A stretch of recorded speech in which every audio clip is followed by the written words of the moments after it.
नमस्कार, कैसे हैं आप लोग। चलिए आज हम पढ़ेंगे कोऑर्डिनेट ज्योमेट्री, ठीक ना। निर्देशांक ज्यामिति कहते हैं इसको। फिजिक्स में इसका थोड़ा बहुत रोल है, ज्यादा तो नहीं है, थोड़ा बहुत है, ठीक ना।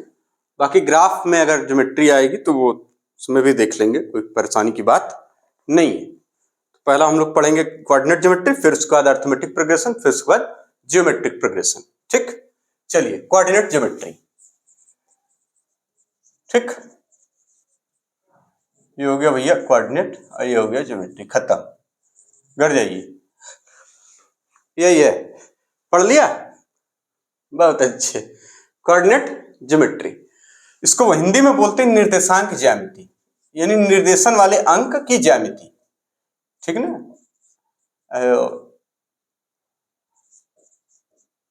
ज्यामिति ये समझ समझिए किसी नाम है कोई सुंदर कन्या का, ऐसा नहीं है, ठीक। तो अब ये क्या चीज होती है कोऑर्डिनेट, तो आप जानते हैं कोऑर्डिनेट सिस्टम, ठीक है। एक्सेस, मैथ की भाषा में इसे कोऑर्डिनेट कह देते हैं, अक्ष, हिंदी में अक्ष कहते हैं। एक्स वाई इस तरीके से अक्ष बने रहते हैं, अक्ष ये, और ये जेड। जेड मतलब समझ रहे हैं ये कैसे होता है। अरे जब केमिस्ट्री पढ़ा रहे थे तो आप पी जेड ऑर्बिटल, वहां पे पी ऑर्बिटल में p x p y p z बताए थे, ठीक। उसी तरीके से जैसे मान लीजिए ये हॉरिजॉन्टल लाइन है और ये इसको वर्टिकल, आप ऐसे वर्टिकल समझते हैं, ठीक। चलिए इसको हॉरिजॉन्टल को आप एक्स कह लीजिए, इसको वाई कह लीजिए। तो एक ये बचा ना, ये ऐसे ऐसे लगाने वाला, मतलब ये देख रहे हैं, ये ऐसे ऐसे आपके सामने, ये ऐसे ऐसे देखिए, ऐसे है, बिल्कुल है। तो ये यानी अगर आप इसको एक्स एक्सिस मान रहे हैं, इसको वाई मान रहे हैं, ये वाली को, तो एक अभी लाइन बची है ना, ये इसको ऐसे, ये हो जाती है जेड एक्सिस। तो यहां पर तो दो आप बड़ी आसानी से दिखा लेंगे अपनी कॉपी में, लेकिन जेड को कहां दिखाएंगे, तो इसके लिए एक डॉट बना लीजिए, ज्यादा अच्छा रहेगा। तो जो एक्सिस होती हैं इनको कोऑर्डिनेट कह देते हैं, ठीक है। एक्स कोऑर्डिनेट, वाई कोऑर्डिनेट और जेड कोऑर्डिनेट, ठीक ना। एक्सिस को ही मैथ की भाषा में कोऑर्डिनेट कहा जाता है, ठीक। तो अब इससे क्या मतलब होता है, इसका मतलब क्या है, ये एक्सिस है, ये क्या चीज है।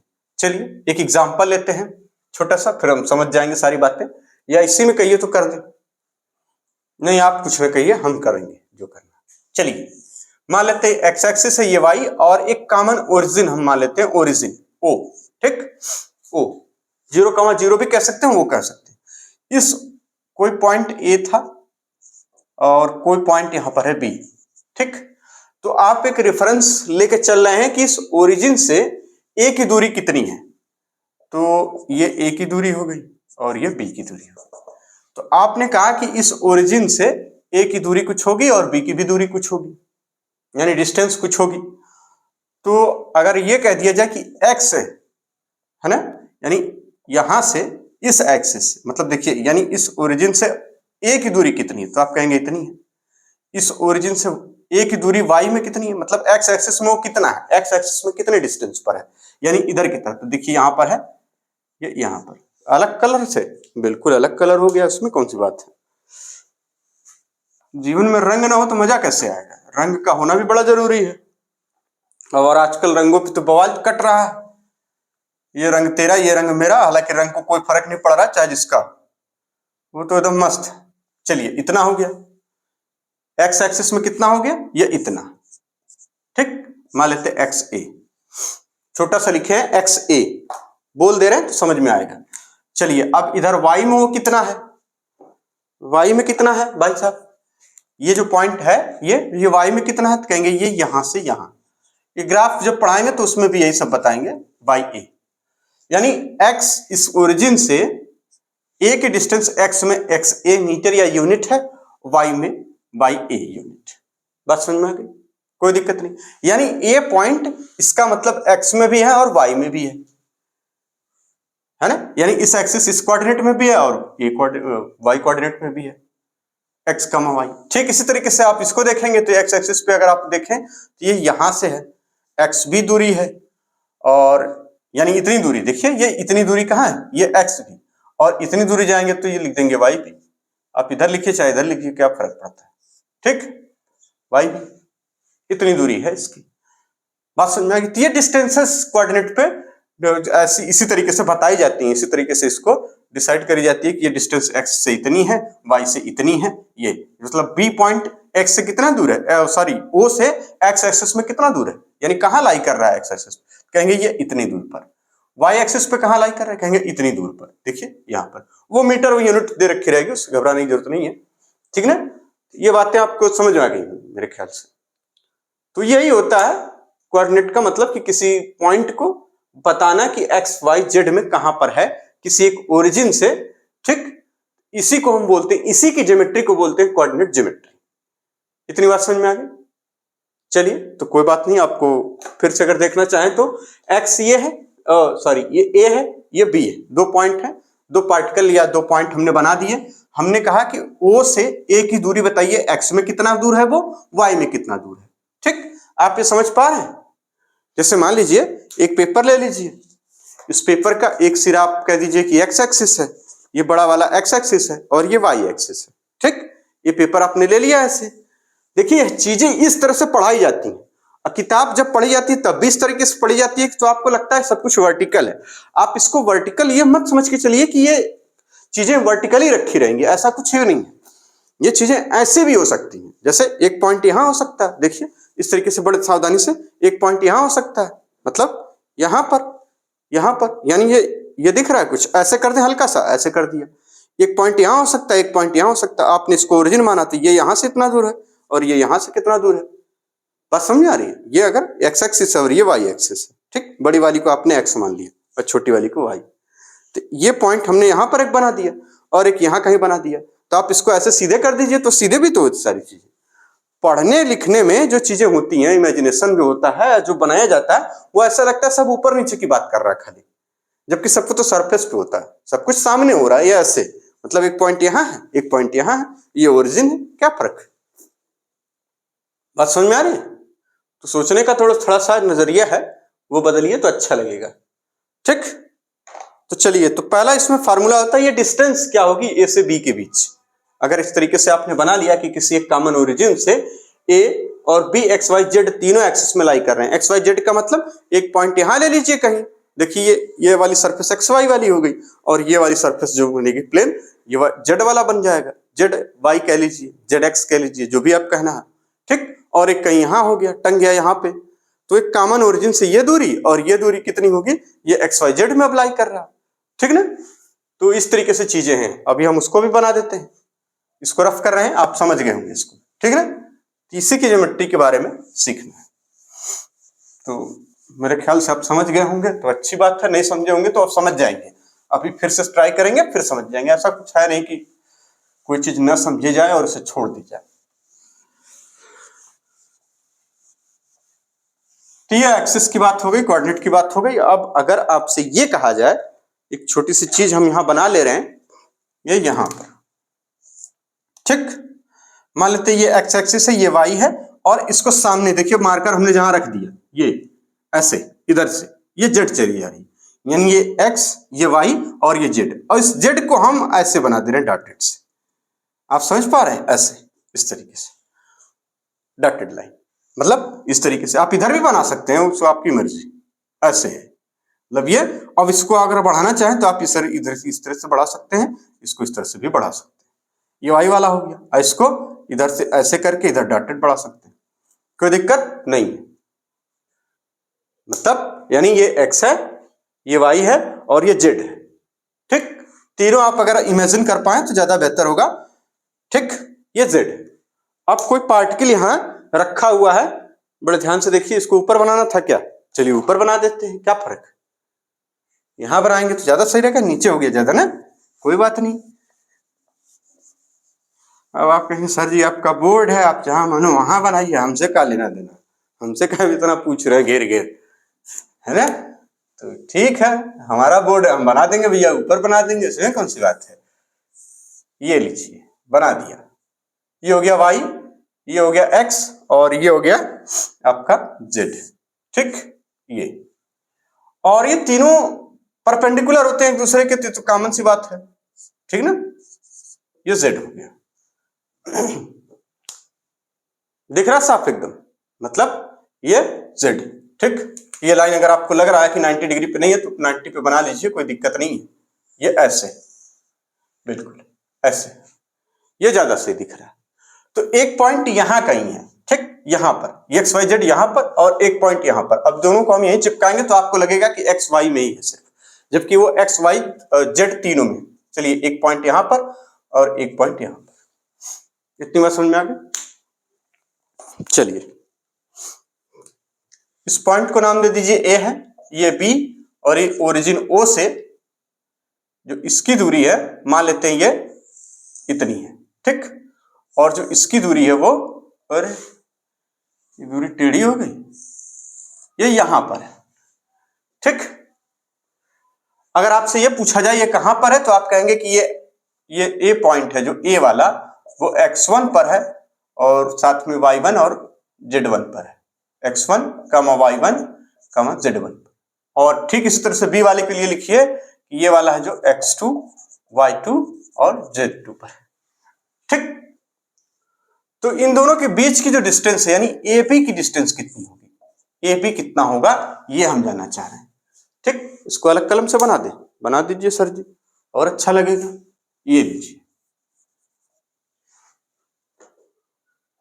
कोई दिक्कत नहीं। यानी ये वाली डिस्टेंस कितनी होगी इसके लिए एक फार्मूला बताइए। ये मान लेते हैं AB है, ये A था ना, A, ठीक। तो AB कितना होगा तो इसके लिए बोलते हैं डिस्टेंस फार्मूला। क्या लिखते हैं इसके लिए, डिस्टेंस फार्मूला। मतलब ये जेड एक्सिस है, इसको आप इधर से तो आप समझ पा रहे हैं, मतलब एक ऐसे और एक ऐसे एक्सिस गई है, एक ऐसे गई है, ठीक। यानी एक ऐसे एक्सिस, एक जस्ट सामने ऐसे एक्सिस, और एक ऊपर नीचे ऐसे।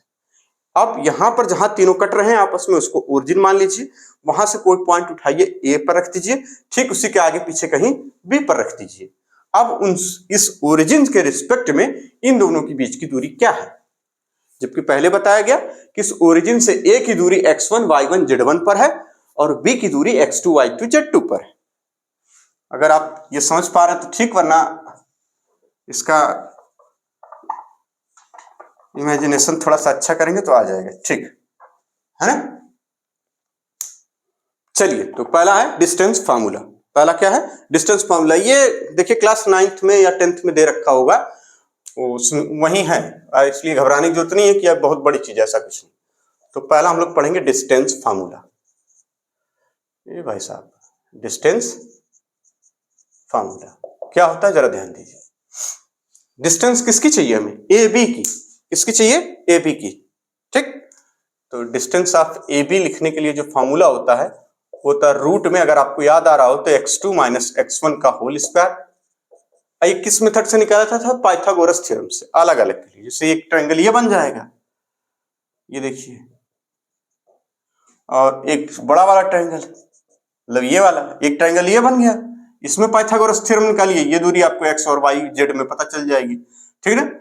और इस तरीके से ये, अब z में भी अगर आप निकालेंगे तो थोड़ा सा पहले तो ट्रायंगल लगाएंगे, तो ट्रायंगल मेथड लगाएंगे तो पहले x y निकलेगा, फिर से एक बार और, खासतौर से वेक्टर में ऐसा करने को मिलता है ना, कि एक पार्टिकल है एक्स एक्सिस में गया, नॉर्थ में गया, फिर साउथ में गया, और फिर उसके बाद वो ऊपर चला गया।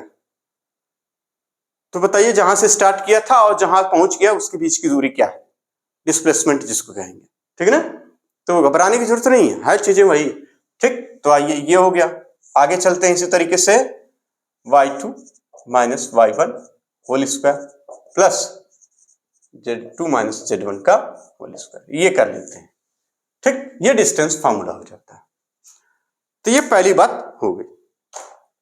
दूसरा फार्मूला इसमें बनता है सेक्शन फार्मूला। इसका काम नहीं है लेकिन आप शायद अगर कहीं पढ़ेगा तो काम आ जाएगा, वैसे पढ़ता नहीं है शायद, सेंटर ऑफ मास वगैरह में इस वाला तरीका ही होता है, ट्रिक होती है, आराम से निकाल लेते हैं, तो उसको ज्यादा घबराने की जरूरत नहीं है, लिख के धर ले। कैसे होता है ये सेक्शन फार्मूला, क्या है, जैसे, ठीक, ये एक पॉइंट ये है, एक पॉइंट ये, और एक ये मान लीजिए ये ए है, ये बी है और ये पी है, ठीक। इस तरीके से है, कह रहे एक्स और वाई कितना होगा, जबकि ये x1 है और ये x2 है, y1 x1 है और ये y1 है, और यहाँ पे ये x2 है y2 है, ठीक। और मान लेते हैं इतना सेगमेंट M1 है, इतना सेगमेंट M2।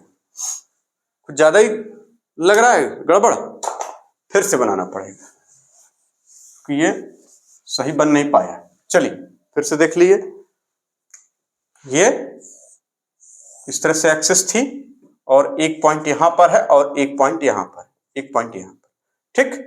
ये ए है, ये बी और ये पी, ये है एक्स कमा वाई पर जो निकालना हमें, और ये है x1 y1 पर, और ये है x2 y2 पर। इतने सेगमेंट को कह रहे हैं कि m1 है, इतने सेगमेंट को कह रहे हैं m2 है, यानी इतना दूर m1 है, यानी ये जो डिस्टेंस है यहां से यहां तक वो m1 है, और ये है m2, और ये कॉमन ओरिजिन ये एक्सिस, ये y। तो इनके बीच में जो सेक्शन फार्मूला, जो सेक्शन है यानी x क्या होगा y क्या होगा, ये पॉइंट P के लिए बताना होगा कि अगर आपको ये दे रखा हो तो कहीं पॉइंट P जो कि किसी लाइन पर पॉइंट P आपने बना दिया, जैसे यहां पर आपने पॉइंट P बना दिया, AB की डिस्टेंस अगर आपको पता है और उसके सेक्शन पता है, ये m1 कितना m2 कितना, तो xy वहां से निकाल लेंगे। तो इसके लिए x निकाल लेंगे, तो x के सारे कंपोनेंट लिखेंगे। क्या लिखेंगे? पहले m1 लिखेंगे तो आप लिख देंगे x2 इसके साथ, m2 लिखेंगे तो लिख देंगे x1 अपान m1 प्लस m2।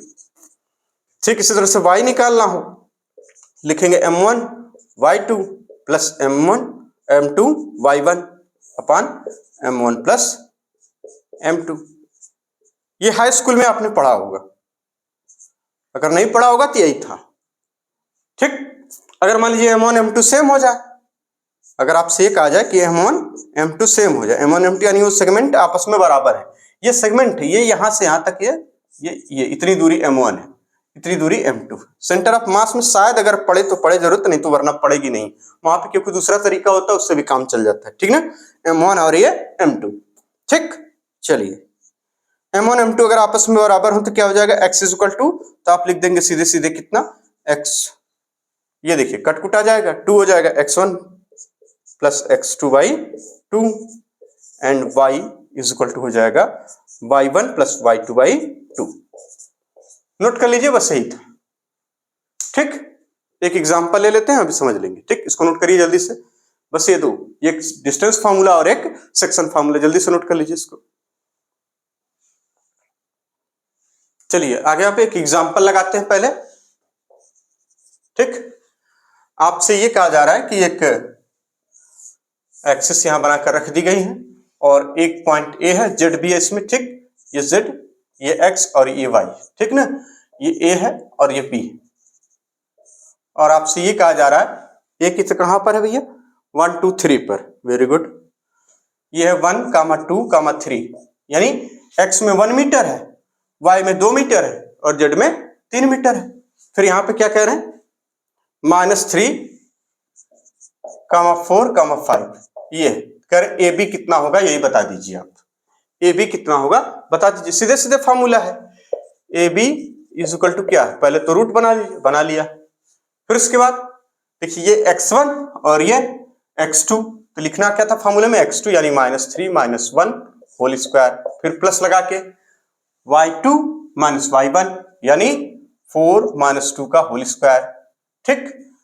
z3 और z2 -z1 यानी प्लस का, यहाँ पे ये देख लीजिए 5 -3 का होल स्क्वायर। कोई दिक्कत नहीं।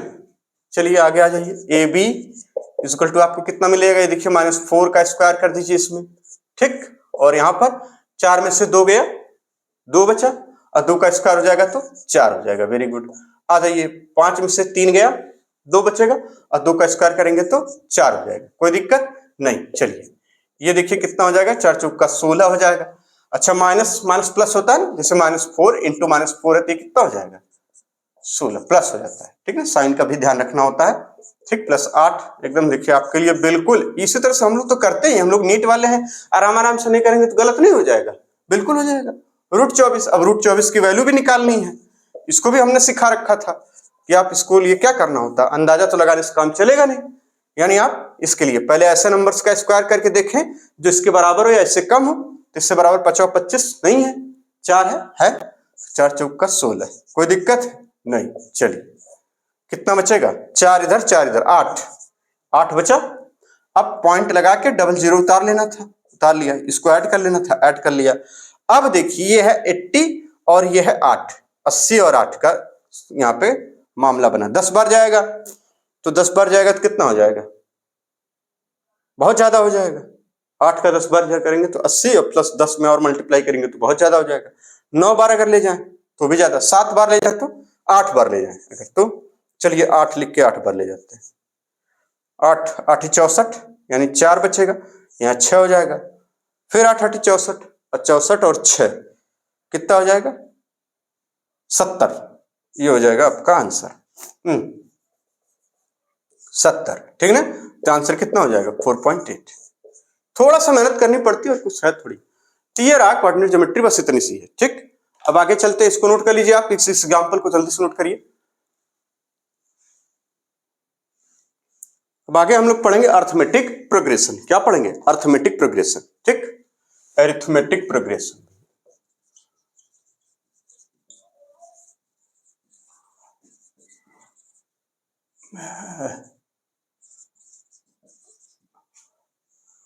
हिंदी में बोलते समांतर श्रेणी। क्या बोलते हैं? समांतर श्रेणी। समांतर मतलब यानी ऐसी नंबरों की संख्याएं जिसमें अंतर समान हो, तो ये हो जाता है समांतर श्रेणी या श्रेणियां, ठीक है ना। ये समांतर श्रेणियां, ठीक, कोई दिक्कत वाली बात नहीं है। जैसे अब ये है क्या समांतर श्रेणी या एपी, जिसको शॉर्ट टर्म में लिखा जाता है एपी, ये एपी है क्या, ठीक। तो अगर आपके पास कोई नंबर लिखा हो इस तरीके से, एग्जांपल के लिए यहां जैसे 1 2 3 4 डॉट डॉट डॉट, इस तरह से मतलब 5, और ये इस तरह से नंबर, तो आप देखिए कौन सी श्रेणी बन गई? समान अंतर वाली, जिसमें अंतर यानी डिफरेंस, अंतर मतलब यानी डिफरेंस क्या हो? समान। और इसी को लिखा जाता है कॉमन डिफरेंस, है ना। डिफरेंस सेम, देखिए 2 1 के बीच का डिफरेंस 1 है, 3 1 2 के बीच का डिफरेंस 1 है, 4 और 3 के बीच का डिफरेंस 1 है, 4 और 5 के बीच का डिफरेंस 1। अगर ऐसे सीरीज मिले तो ये क्या हो जाती है? अर्थमेटिक प्रोग्रेशन या फिर अर्थमेटिक प्रोग्रेशन सीरीज, जिसमें कॉमन डिफरेंस होता है। तो इसमें अगर कॉमन डिफरेंस को हम डी से डिनोट कर लें, तो ये कॉमन डिफरेंस में डी कितना हो जाएगा? 1, कॉमन डिफरेंस 1, ठीक। अगला एग्जांपल इस तरह से देखिए, लिखा हो 2 4 6 8 10, इस तरीके से। तो इसमें कॉमन डिफरेंस कितना है? यानी सभी के बीच में कॉमन डिफरेंस है। इसका मतलब ये भी क्या है? अर्थमेटिक प्रोग्रेशन सीरीज है, यानी ये सीरीज है अर्थमेटिक प्रोग्रेशन की। कॉमन डिफरेंस कितना? 2। कोई दिक्कत नहीं, कॉमन डिफरेंस को किससे नहीं? अगर आपसे पूछा जाए कॉमन डिफरेंस निकालेंगे कैसे, मान लीजिए अगर किसी ने कह दिया कॉमन डिफरेंस निकालिए, है ना, कॉमन डिफरेंस आएगा कितना, ठीक, जिसको डी से डिनोट किया जा रहा है, तो वही second term minus first term कहीं से भी उठा के क्या लिख देंगे? सेकेंड टर्म माइनस का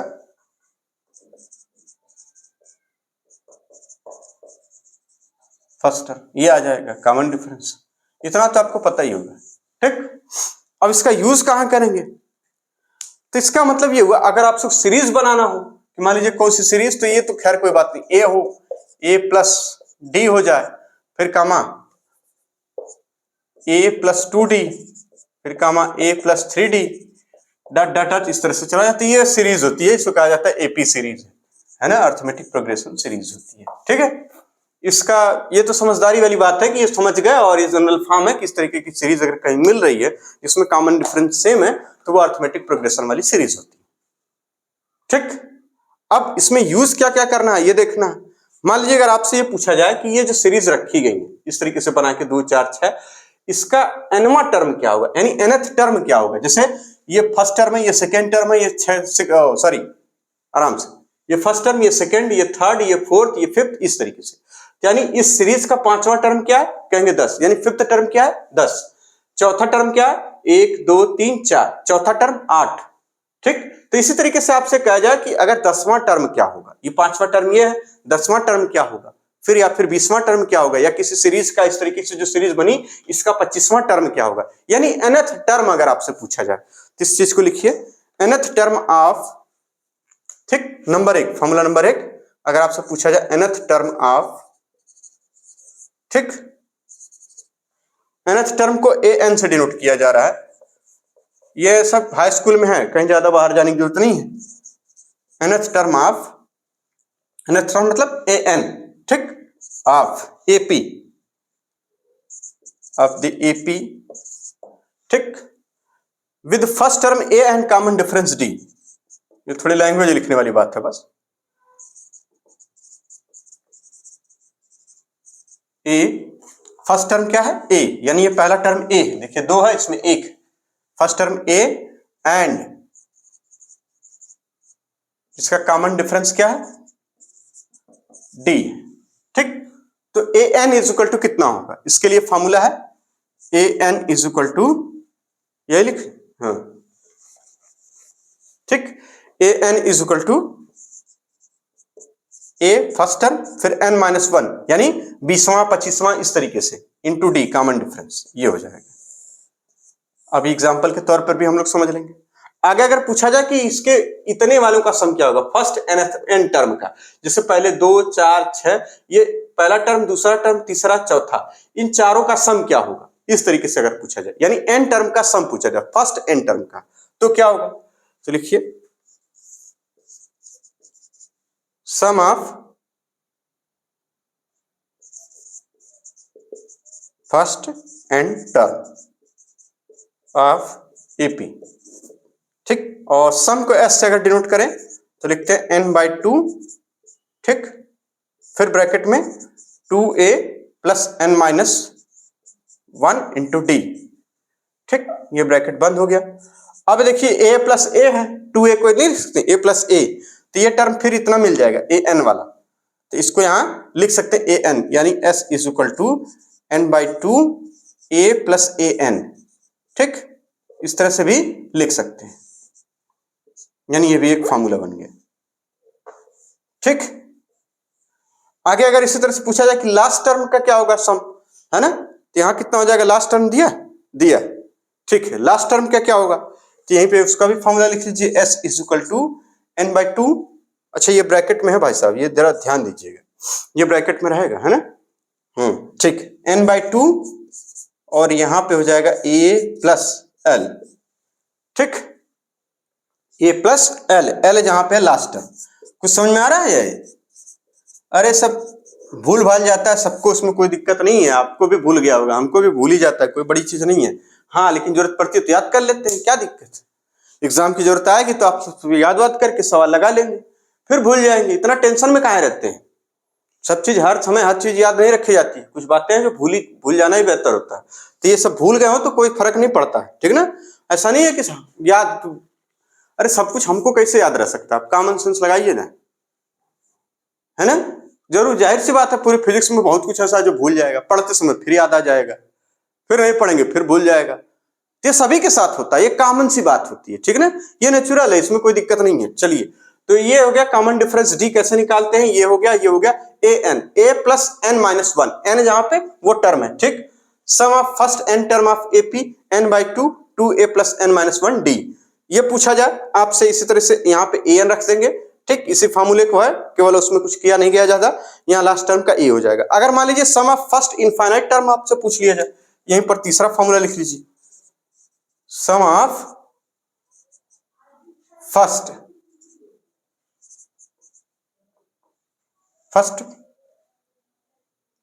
एन पॉजिटिव इंटीजर, ऐसे लिख लीजिए, मान लीजिए ये इंटीजर्स, तो क्या हो जाएगा एस, इनफाइनाइट टर्म है या एस, एन टर्म, इनफाइनाइट का नहीं दिया, ठीक, कोई बात नहीं, ये हो जाएगा कितना एन ब्रैकेट में n plus one by two, ये भी फॉर्मूला नोट कर लीजिए, ये सब एनसीईआरटी में दिया हुआ है, कहीं भाग दूर नहीं है, एनसीईआरटी वाले अपना मतलब अपना ही पढ़ाते हैं, अपना ही बचपन से लेके हमारा पढ़ो, जब 12th 11th की फिजिक्स है तो हमारी ही मैथ पढ़ लो, हमारा ही मतलब सब कुछ हमारा, एनसीईआरटी वालों का यही एक मिशन है, ठीक है ना, तो घबराने की जरूरत नहीं है, उनकी मैथ आप 10वीं वाली पढ़ लीजिए, कैपेसिटर की जो है सवाल लगेंगे आपके, अभी देखिए ट्यूनिंग फॉर्क 10 रखे रहेंगे, 10वीं वाले की अगर फ्रीक्वेंसी 2n है, पहले वाले की f है, इस तरीके से बताया जाएगा, अभी सवाल आएगा, घबराइए मत, इसको नोट करिए जल्दी से, फिर सवाल करते हैं, फिर आगे बढ़ते हैं। अब एक सवाल है 6, 9, 12, 15 डट डट डट, इस तरीके से एक सीरीज बनी हुई एपी की, कह रहा है इसका 20th टर्म ऑफ एपी बताइए, 20th टर्म 20वां टर्म क्या होगा, जैसे पहला टर्म 6 है, दूसरा 9 है और तीसरा 12 है और चौथा टर्म इसका 15 है, तीसरे से 20वां टर्म क्या होगा, तो आप लिखेंगे तो बहुत टाइम लगेगा, कह रहा है कि सम ऑफ फर्स्ट 20 टर्म कितना होगा, कह रहा है सम ऑफ लास्ट 10 टर्म बता दीजिए कितना होगा, इस तरीके से आपको बताना है। तो पहले तो फॉर्मूला ए एन वाला चलेगा, ए एन इज इक्वल टू बता दीजिए क्या था, ए फिर n माइनस वन डी, जहां पे इस तरीके से nवां पद निकालना था, nवां टर्म निकालना था, nth टर्म निकालना था। ठीक, तो यहाँ पे हमें क्या चाहिए 20th यानी 20वां टर्म कितना होगा, यानी ए एन 20 वाला। ठीक, तो पहला टर्म क्या 6 plus n minus one, n क्या 20, n रखेंगे 20 20, यहाँ 20 minus one into D, D देखिए इसके बीच में कितना कॉमन डिफरेंस 3 है, 6 में से 9 में से 6 गया 3, यहाँ लिख दीजिए 3 आ जाइए 6 हो जाएगा, ये 19 1 गुणे 3 57 हो जाएगा। ठीक, 19 3 57 39 29 57। ठीक है, अब इसमें 6 ऐड कर दीजिए, कितना आ जाएगा, अरे 3 इधर 63 हो जाएगा। ठीक, ये हो गया, पहला हो गया। कह रहे हैं यानी इसका जो 20वां टर्म होगा वो 63 होगा। दूसरा देखिए सवाल, कह रहे हैं इनका सम करके बता दीजिए कितना होगा। तो s इज इक्वल टू हमने पढ़ा था अभी n/2, फिर ब्रैकेट में a प्लस ए एन हो जाता है। ठीक, ए एन हम निकाल लिए हैं, s is equal to n यानी b फर्स्ट 20 यानी 20/2, फिर ब्रैकेट में फर्स्ट यानी 6, ये देखिए 6 पहला वाला, और फिर उसके बाद ये आ जाएगा कितना ए एन, बड़े ध्यान से देखिए 63, ये कितना आया था 63। कोई दिक्कत नहीं, ये हो जाएगा 10 और ये हो जाएगा कितना इसमें 9 यानी 6 9। ठीक, कितना आ जाएगा 690। ठीक, ये s इज इक्वल टू कितना आ जाएगा 690, 90 समझ रहे हैं, ये 90 लिखा, आप कुछ और मत समझिएगा इसको, 90, अरे ऐसे, कोई दिक्कत नहीं, यानी ये सीरीज दे रखी, तो यानी nth टर्म, तो फॉर्मूला पहला तो यही था, a n is equal to a plus n minus one, n जहां पे ये 20 30 जहां बोला जाए वो रखना होता है माइनस वन करके, ए जहां पे पहला टर्म ये रखना होता है, डी जहां पे कॉमन डिफरेंस दोनों के बीच का डिफरेंस वो रख देना होता है। हमने वही किया, इनका पहला टर्म ए था, चूंकि यहाँ 6 रख दिया हमने, 20वां पूछे थे 20 माइनस 1 कर दिया, डी कॉमन डिफरेंस निकाला 3 था, आ गया। ये देखिए 6 ये 19 ये गुणे 3 और 6 प्लस 57 63 हो गए। ठीक है ना, 63 जोड़ के देख लीजिएगा, 7 6 13 ही होता, आप अपने मेथड से जोड़ लीजिए आएगा वही। s इज इक्वल टू देख लीजिए n/2 a plus a N हो जाता है, ए एन हमने निकाल के रखा 63 जो पीछे निकल के आया। कह रहे हैं लास्ट 10 टर्म का, तो लास्ट 10 टर्म का a प्लस एल हो जाता था। ठीक है ना, यही तीसरा s is equal to n/2 और ब्रैकेट में क्या a प्लस एल, यही करना होता था, यानी लास्ट से 10 जोड़ रहा है, जब लास्ट से 10 जोड़ेंगे तो कितना आ जाएगा, यानी यह 10/2 लास्ट से 10। ठीक, ये देखिए 10 टर्म, कोई दिक्कत नहीं। अब आ जाइए। ठीक, अच्छा एक चीज और है, यहां n की वैल्यू तो दे ही नहीं रखी है, ये l तो लास्ट टर्म होता है। चलिए इसको छोड़ दीजिए, कोई दिक्कत नहीं, जब दे रखा रहेगा तब तीसरा काट दीजिए, हटा दीजिए, अपने काम का है कहां। ठीक है ना, इसमें घबराने की जरूरत नहीं है, जब कोई सवाल ऐसा दे रखा रहेगा तो पता चलेगा, इसमें पूरा सवाल अभी है नहीं तो ये तो ऐसे ही लिख दिया गया था, बस ये दो चीजें होगी। अब इसका यूज कहां करेंगे, अब तो सवाल ये है कि फिजिक्स में इसका यूज कहां करेंगे, अर्थमेटिक प्रोग्रेशन हम पढ़ रहे हैं, इसका यूज कहां करेंगे। तो एक सवाल है, जरा इसको हम लिख रहे हैं, बड़े ध्यान से सुनिए। ठीक, इसको नोट करिए, जल्दी से नोट कर लीजिए। चलिए एक सवाल है, कहा जा रहा है आपसे कि 10 ट्यूनिंग फॉर्क समझते हैं, ये हैंडल इस तरीके वाला। ठीक, अगर आपको याद हो, हल्का से उसको वाइब्रेट किया जाता था, है ना, वही वाला। तो 10 tuning fork are arranged in a line, एक लाइन में रखे गए हुए।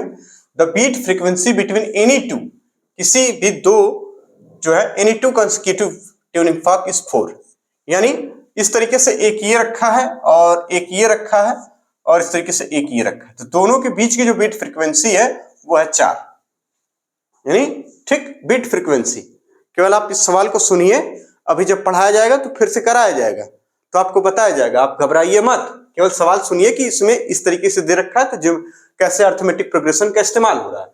ठीक, 10 ट्यूनिंग फॉर्क्स रखे गए इसी तरीके से लाइन से, जिनके बीच में बीट फ्रीक्वेंसी है किसी दो के बीच में वो है 4, और फ्रीक्वेंसी ऑफ लास्ट जो बताई जा रही है आखिरी वाले की, ठीक, then first frequency of last tuning fork is octave, octave means होता है डबल। ठीक है ना, ऑक्टेव बोला, यूनिसन और ऑक्टेव दो शब्द आएगा। ठीक, octave, then first, then find out frequency of tuning fork, tuning fork की फ्रीक्वेंसी क्या होगी आपको बताना है। ठीक, ये लिख लीजिए ट्यूनिंग फॉक्स। ठीक, यही सवाल है। तो यानी ये पहला रखा है, फिर ये दूसरा, फिर ये तीसरा, फिर चौथा, यानी इस तरीके से 10वां ट्यूनिंग फॉक रख दिया गया। ये है ट्यूनिंग फॉक, पहला ट्यूनिंग फॉक TF, और ये 10वां, 10 रखे गए। ठीक, 10th। इसकी फ्रीक्वेंसी मान लेते हैं अगर F है, जिसकी बता रहे हैं इसकी जस्ट डबल है पहले की। देखिए लिखा है ना, tuning fork for frequency of last tuning fork is octave. Octave मतलब डबल है, तो इसकी क्या हो जाएगी, 2F हो जाएगी। ठीक, कह रहा है कि किसी दो के बीच जो कॉमन डिफरेंस है, वो ट्यूनिंग फॉक के बीच की जो बीट फ्रीक्वेंसी का मतलब फ्रीक्वेंसी के बीच का जो डिफरेंस है वो है 4। मतलब अगर ये F है तो ये कितनी हो जाएगी, F+4। ये कितनी हो जाएगी, F+3 4 मतलब क्या होता है, ठीक ना, यानी इसमें 4 और जोड़ दीजिए 8। इस तरीके से देखिए बनती चली जाएगी एक सीरीज। तो यानी ये हो गया फर्स्ट टर्म, और दोनों के बीच का जो कॉमन डिफरेंस है वो कितना, 4। तो यानी कॉमन डिफरेंस जो बन गया वो कितना हो जाएगा, 4। ठीक, कोई दिक्कत नहीं, यहां पे लिख दीजिए इसको साफ साफ, कॉमन डिफरेंस कितना हो गया, वो 4। इतनी बात समझ में आ गई। आपसे पूछा जा रहा फ्रीक्वेंसी कितनी होगी, ये F की वैल्यू क्या होगी, सिर्फ यही एक सीरीज बन गई, इसी सीरीज से F की वैल्यू बताइए, जबकि लास्ट वाला 2F है। कोई दिक्कत तो नहीं यहां तक, नहीं। तो हमें सब पता है। अब फॉर्मूले का इस्तेमाल कौन से फॉर्मूले का करेंगे, यानी an is equal to a plus n-1 into d, इस फॉर्मूले का इस्तेमाल करिए। an क्या है, यानी an मतलब 10th टर्म, यानी लास्ट वाला, ठीक ना, फर्स्ट टर्म तो है नहीं यहाँ पे an, ठीक, हाँ है, फर्स्ट टर्म है f, ठीक, यानी इसका इस्तेमाल करेंगे, इस फॉर्मूले का इस्तेमाल करेंगे। क्या हो जाएगा यहाँ पे 2F, क्योंकि इसकी फ्रीक्वेंसी उन्होंने दे रखी है, बताएं पहले से डबल है, डबल हो गई।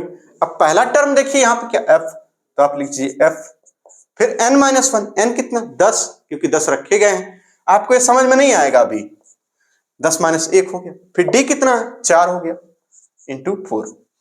F की वैल्यू निकल जाएगी बड़े आराम से, देखिए कैसे, यानी 2F इज इक्वल टू, ये देखिए कोई दिक्कत है क्या, यहां से a प्लस, अच्छा ये प्लस का साइन छूट गया, आप लगा लीजिए, उसमें कौन सी बात है, ठीक, और ये F प्लस का 36, यानी F इज इक्वल टू कितना आ जाएगा, 36 हर्ट्ज। ये देखिए इसी का इस्तेमाल होता है।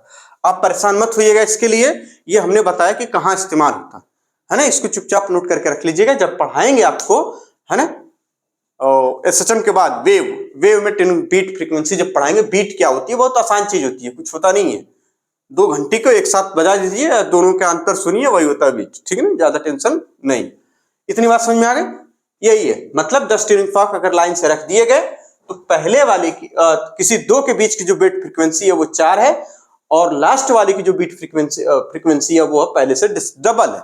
यानी इस तरीके से 1 2 3 4 आपने रख दिया, तो पहले वाले की अगर F है तो लास्ट वाले की 2F है, और दोनों के बीच का जो डिफरेंस है किसी भी दो बीच का वो 4 है। तो देखिए इसके बीच का डिफरेंस 4 आएगा, यानी पहले में F तो F+4 हो जाएगा, F+8 हो जाएगा, F+ इस तरह से करेंगे तो 4 और जोड़िए 12 हो जाएगा। इस तरीके से तो कॉमन डिफरेंस बीट फ्रीक्वेंसी का वो 4 हो गया। फॉर्मूला हमने ये वाला लगा दिया, यहाँ पहला टर्म F रख दिया क्योंकि यहाँ F था।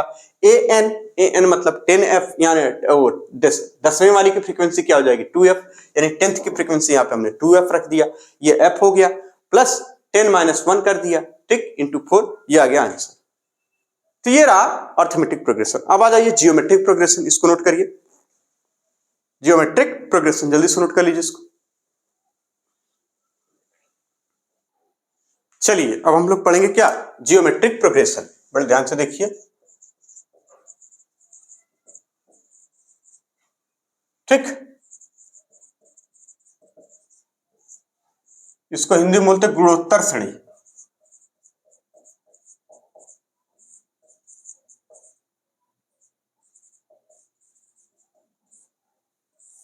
ठीक, गुणोत्तर श्रेणी, गुणोत्तर जियोमेट्रिक प्रोग्रेशन। अब ये क्या होता है, इसका एग्जांपल समझिए। जैसे मान लीजिए यहाँ पे कॉमन रेशियो देखते हैं, यहाँ पे एक डाइवर्जिंग टाइप की हो सकती है, कन्वर्जिंग टाइप की भी हो सकती है। डाइवर्जिंग कन्वर्जिंग समझते हैं, बिल्कुल, मतलब बढ़ता हुआ क्रम, और लेकिन रेशियो सेम। जैसे मान लीजिए यहाँ लिखा हुआ 2, 1 से स्टार्ट कर लीजिए, ज्यादा सही। एक एग्जाम्पल है ये, ठीक, 1 2, फिर इस तरीके से 4 और 8, इस तरीके से हो 4 फिर 8, फिर आ जाए 8, फिर 16। अब देखिए ये क्या है, कॉमन रेशियो इनका बराबर हो, इस तरीके से, फिर आ जाए 32। तो इस तरीके से कॉमन रेशियो का मतलब होता है पहले कॉमन रेशियो लिख लीजिए, यहाँ पे हम बताते हैं क्या चीज है, आप समझ पाएंगे जब हम पूरा लिख पाएंगे। ठीक, कॉमन रेशियो का मतलब second term minus first term कहीं से भी, जैसे इसका देखिए करिए कितना आ जाएगा, सेकेंड टर्म अपान फर्स्ट टर्म, इस तरीके से सेकेंड टर्म अपान फर्स्ट टर्म। तो पहले इसी चीज को लिख दें क्या फॉर्मूले में। चलिए एक और लिख देते हैं, इसको बोलते हैं डाइवर्जिंग टाइप। ये कौन सी है? डाइवर्जिंग टाइप है, मतलब बढ़ती हुई चली जाती है, यह है डाइवर्जिंग। और एक हो जाएगी आपकी कन्वर्जिंग, घटती हुई एकदम से, लेकिन गुणात्मक घटना है, गुणात्मक घटाना है ना। जैसे वन क्या, वन लिख दीजिए चाहे ना लिखिए, 1/2 से स्टार्ट करिए, ज्यादा सही लगेगा। 1 से नहीं, 1/2, 1/2, 1/4, 1/8, यही चीज देखिए 1/16 डॉट डॉट डॉट। अब कॉमन रेशियो इसमें भी कितने का, कॉमन रेशियो 1/2 का आएगा इसमें। ये कॉमन रेशियो है क्या चीज, पहले तो ये समझ लीजिए। यानी ये सीरीज आप इस तरह से लिखी जाए तो कहेंगे गुणोत्तर है, यानी जियोमेट्रिक सीरीज है। कैसी है? जियोमेट्रिक सीरीज है 1, 2, जिसमें कॉमन रेशियो सेम हो। ये डाइवर्जिंग और कन्वर्जिंग टाइप की हो सकती हैं। हमारे नीट के सिलेबस में नीट के जो का सवाल अभी तक तो पूछे नहीं गए हैं, लेकिन हाँ लोग शौकिया तौर पर कैपेसिटर में बताते हैं कि इस तरह से कैपेसिटर रखा है तो देखिए सी इक्विवेलेंट इतना आता है। तो बच्चों को लगता है कि यार वो कितना अच्छा जानता है, जानता उनका कुछ नहीं है भाई साहब, हकीकत यह है कि वो काबिल बन रहा है, तो हम भी थोड़े से बन लें। लेकिन आप इसको लिख कर रख लीजिए, कभी नहीं नीट में आया, मतलब नीट में कभी पूछा ही नहीं गया इस तरीके का सवाल, ठीक है ना। निश्चिंत रहिए आप इससे, अर्थमेटिक प्रोग्रेशन से शायद एक आध बार आया, बाकी इसमें कहीं नहीं है, इसको परेशान होने की जरूरत नहीं है। इसको सीखना है केवल किस तरीके से कोई काबिल अगर आपको मिल जाए, काबिल आदमी, यार ये देखो मुझे ये वाला भी आता है, यार इसमें मुझे भी आता है, लिख के धरा है कॉपी में, क्या फर्क पड़ता है ना। तो लिख के धरने वाला है, बस लिख के धर लीजिए। कैसे धरेंगे? ऐसे कॉमन, इसमें कॉमन रेशियो को हम आर से डिनोट कर ले तो ज्यादा बेहतर है। R ratio r is equal to कितना, अच्छा ये ब्रैकेट हमने इस पे लगा दिया, नहीं लगाना चाहिए ना।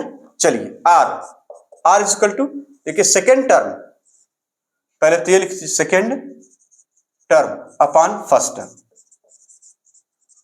ठीक, अब इसमें देखिए जरा सेकेंड टर्म का कहीं से भी कोई टर्म उठा लीजिए, जैसे इसमें इस वाले में कितना आ जाएगा 8/4, देखिए 8/4 कितना आ जाएगा 2। ठीक, इसी तरह से इसमें भी निकाल लीजिए 2/1, कहीं से भी, जैसे ये देखिए 16/8, सेकेंड टर्म ये, फर्स्ट टर्म ये, कितना आएगा 2 ही आएगा, इसलिए लिखा गया कॉमन रेशियो 2, बस इतना ही होता है। इसमें इसी तरह से करेंगे, देखिए 1/4 अपान 1/2 कितना आ जाएगा, देखिए सेकेंड टर्म कितना 1/4 अपान फिर 1/2, यानी 2 पर चला जाए, कितना आ जाएगा 1/2। समझ रहे हैं बात, यही होता है।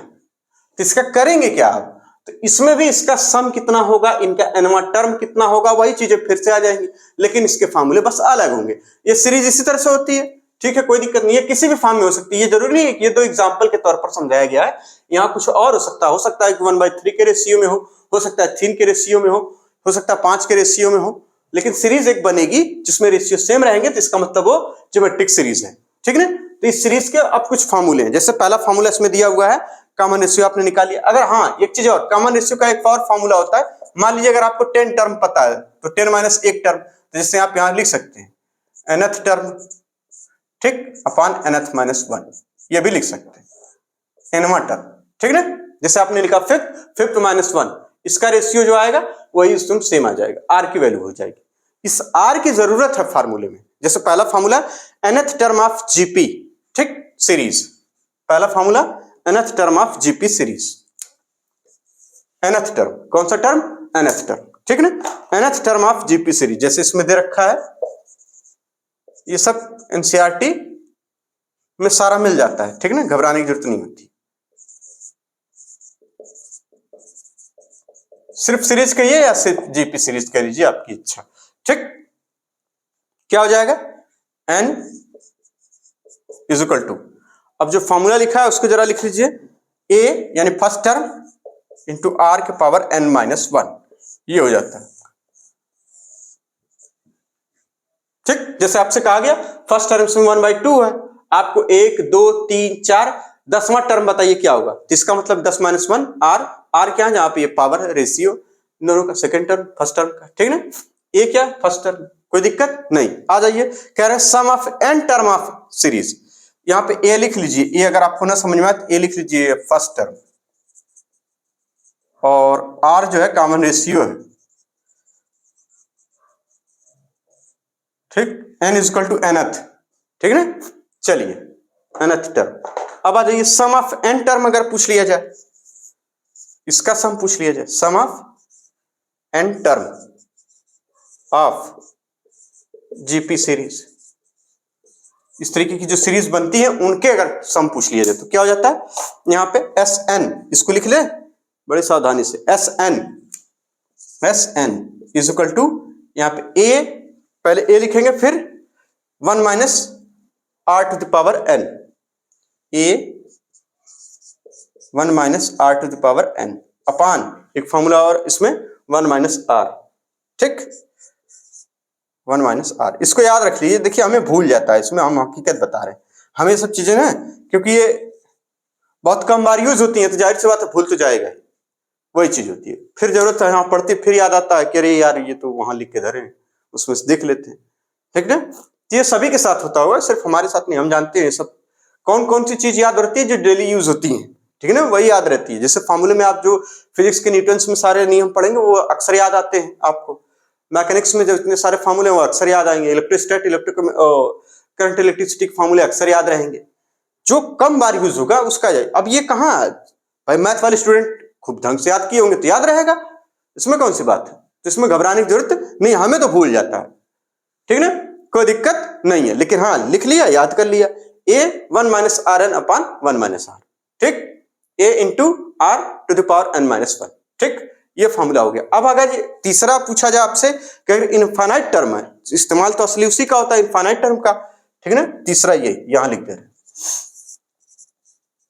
सम of infinite term of GP, S infinite is equal to क्या हो जाएगा, अब की बार ए अपान 1 माइनस आर, इसको लिख दीजिए a upon 1 minus r, a upon 1 minus r, r वही कॉमन टर्म है। चलिए ये 3 फार्मूले हो गए। अब इस पे सवाल कैसे बनते हैं जरा इसको देख लीजिए, ठीक, इसको नोट कर लीजिए जल्दी से।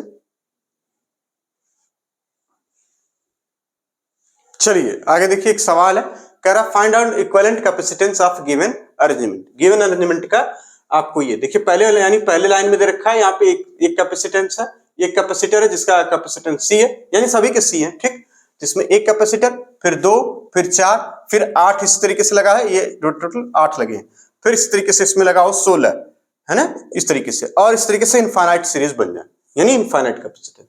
तो आप इसके अरेंजमेंट को ऐसे भी देख सकते हैं, पहले वाले में सी है तो चलिए सी हो गया, अरे एक मिनट, ये सी है, और दूसरे वाले में कितना हो जाएगा, ये देखिए, अच्छा पैरेलल कैपेसिटेंस सॉरी सीरीज में कैसे होते हैं, 1/C1 1/C2 इस तरह से इक्विवेलेंट होता है।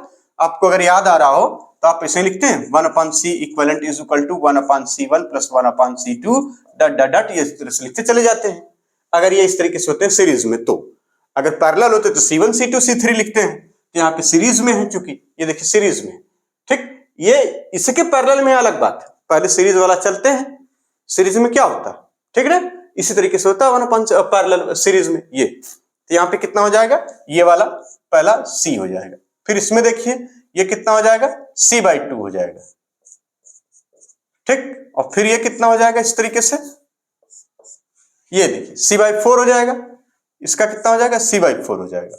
और आप अगर इसको ऐसे ऐड करते चले जाएंगे तो आप फिर से वापस करेंगे, देखिए C, अब ये किसमें हो गए, यानी इस तरीके से मान लीजिए इसको इस तरह से अगर लिखा जाए C/8, ठीक, इस तरीके से, और इसी तरीके से लिखते चले जाएं। अब इनका इक्विवेलेंट अगर निकालना हो तो क्या करेंगे, यानी इसमें हर का इक्विवेलेंट आप निकाल के रख सकते हैं, ठीक, कर लिया। अब इस तरह से इसका इक्विवेलेंट निकालना हो तो C इक्विवेलेंट क्या लिखेंगे, इसके लिए पहला C हो गया, क्योंकि अब पैरेलल में आ गए, अब पैरेलल में C1 C2 C3 करना होता है, ये इस तरीके से करते करते आप इनफाइनाइट तक चले जाएंगे, C1 और plus C/2 plus C/4 plus C/8 dot dot dot infinite तक आप ऐसे ऐड कर देंगे,